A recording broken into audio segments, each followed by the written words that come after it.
Let me turn to Iowa, where you had what looked like, in Sean, you talked about expanding the map, and one of the places they're now expanding the map is in Iowa, which looked as though the Democratic candidate, Bruce Braley, would win. And then Bruce Braley went to fundraise in front of some trial lawyers. He himself is a lawyer. He's a congressman now from Iowa, running for Senate. He goes to Texas. He's fundraising in front of a bunch of trial lawyers, and he talked about if the Senate turns Republican, that meant that the chairman of the Senate Judiciary Committee would be Chuck Grassley, who is a long-standing Republican from Iowa. And here's what he said about Chuck Grassley.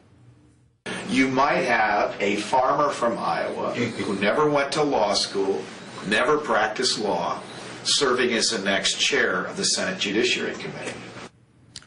Big mistake. Well, I mean, look, I think Bruce Braley apologized for that comment, and most people will move on. And here's why I do think it's going to be enough, because Bruce Braley actually has a long history of fighting for Iowa farmers and fighting for Iowans versus either of the two Republican candidates. Remember, these elections are contrasts, and anyone that thought Iowa wasn't going to be competitive doesn't know the state of Iowa. But we do know that whomever he is up against opposes the Farm Bill, opposes or supports the Ryan budget, which cuts funding for agriculture and rural communities, whereas Bruce Braley has been in support of those things. So I think he'll do fine with that. Iowa's one of the top 3 agricultural states. You start insulting farmers. Right, and that's the thing is that their programs. This is a sort of an inside Washington analogy, but this is like Martha Coakley insulting, Fenway and Red Sox fans, not knowing who Curt Schilling was. So I think, to your point, going to Iowa and insulting farmers, and then it was made. Here's the problem: it wasn't just one mistake. Then he posted a picture of a farm on his Facebook page that was from England. So he tried to dig himself out of the hole and dug himself deeper. And insulting farmers in Iowa is like insulting Red Sox fans in Boston. It doesn't work. If you all think that is going to trump your candidate's opposition for the Farm Bill and support for the Ryan budget that hurts their communities,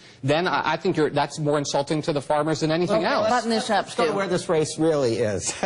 It's a competitive race that leans Democratic because the president carried with 52% last time. Republicans have 2 credible candidates, Mark Jacobs, the former CEO of Reliant Energy, and Joni Ernst, the state senator from the southwestern corner of the state.